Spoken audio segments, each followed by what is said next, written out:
ಒಂದು ಮನಃಶಾಂತಿಯಿಂದ ತಗೊಳ್ತಾ ಇಲ್ಲ, ದ್ವೇಷ ಭಾವನೆಯಿಂದ ತಗೊಳ್ತಾ ಇದ್ದಾರೆ. ಮತ ಹಾಂ, ಮತ ಅಂದರೆ ಒಪ್ಪಿಗೆ ಅಂತ, ಮತ ನೀಡುವುದು ಒಪ್ಪಿಗೆ ಅಂತ. ಆತ್ಮಸಾಕ್ಷಿಯಾಗಿ ನಿಮ್ಮ ಮತವನ್ನು ನೀವು ದಾನ ಮಾಡ್ತಾ ಇಲ್ಲ, ಪರ್ಚೇಸ್ ಮಾಡ್ಕೊತಾ ಇದ್ದಾರೆ ಅವರು. ಹೀಗಾಗಿ ರಾಷ್ಟ್ರ, ರಾಜ್ಯ, ರಾಜಕೀಯ ಯಾವಾಗ ಎಲ್ಲಿವರೆಗೂ ನೀವು ಕೂಡ ಮತ ಪರ್ಚೇಸ್ ಆಗುತ್ತೆ ಅಲ್ಲಿವರೆಗೂ ಲಾಭ ನಷ್ಟ ಇರೋದೆ. ಲಾಭ ಯಾರು ಮಾಡ್ಕೊತಾರೆ, ನಷ್ಟ ಯಾರು ಮಾಡ್ಕೊತಾರೆ? ಸೋತನ ಸತ್ತ, ಗೆದ್ದನ ಸೋತ. ಒಂದು ಎಲೆಕ್ಷನ್ ಅಂದರೆ ಒಂದು 50-60 ಕೋಟಿ ಬೇಕು. ಮತ್ತು ಹೆಂಗೆ ನೈಜ ರಾಜಕಾರಣ ನಾವು ಅಪೇಕ್ಷೆ ಪಡ್ತೀವಿ ಈ ದೇಶದಲ್ಲಿ? ಅದಕ್ಕೆ ನೀವು ಕೊಡುವಂಥ ಮತದಾರ ಕರಪ್ಷನ್ ಆಗಬಾರ್ದು.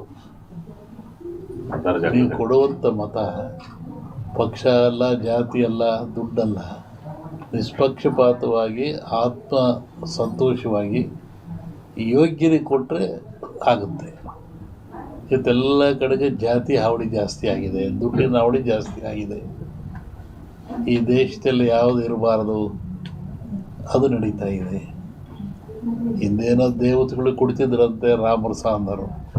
ಈಗ ಅದು ಈ ದೇವತೆಗಳೇ ಕುಡಿಯೋಕೆ ಹತ್ತಿಬಿಟ್ಟಾರೆಲ್ಲ ಈಗ. ಹೀಗಾಗಿ ಮನುಷ್ಯ ಆಯುಷ್ಯ ಕಮ್ಮಿ ಆಗ್ತಾ ಇದೆ, ಆರೋಗ್ಯ ಕಮ್ಮಿ ಆಗ್ತಾ ಇದೆ, ಮನಸ್ಥೈರ್ಯ ಕಮ್ಮಿ ಆಗ್ತಾ ಇದೆ. ಧರ್ಮಗಳು ಪಾಲಿಟಿಕ್ಸ್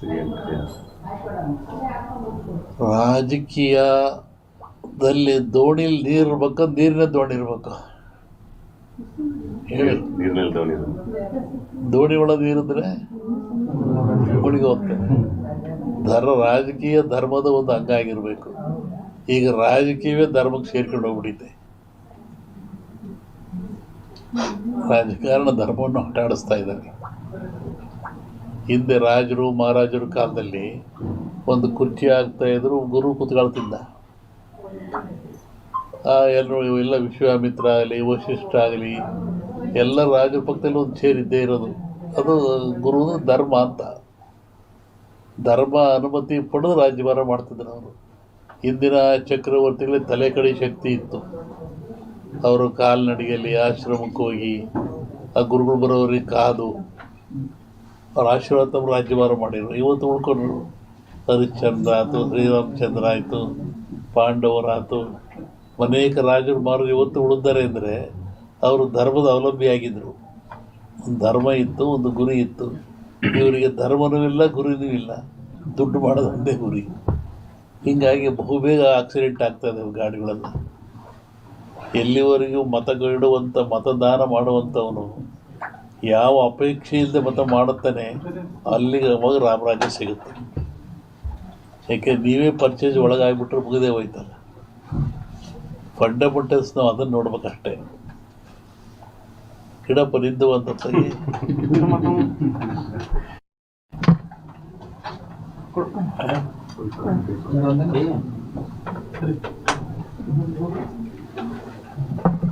ಜಗತ್ತಿನಲ್ಲಿ ನೋಡಿ,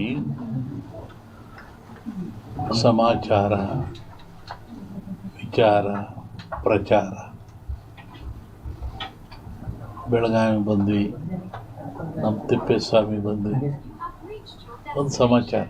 ಸ್ವಾಮಿಗಳು, ಕೋಡಿಮಠ ಸ್ವಾಮಿಗಳು ಬಂದರು, ಅವರ ಶಿಷ್ಯರಾಗಿ ಬಂದರು, ನಾವೆಲ್ಲ ಒಂದು ಸಮಾಚಾರ. ಪ್ರಚಾರ ನೀವು ಕೊಟ್ಟರೆ ಬಂದರು.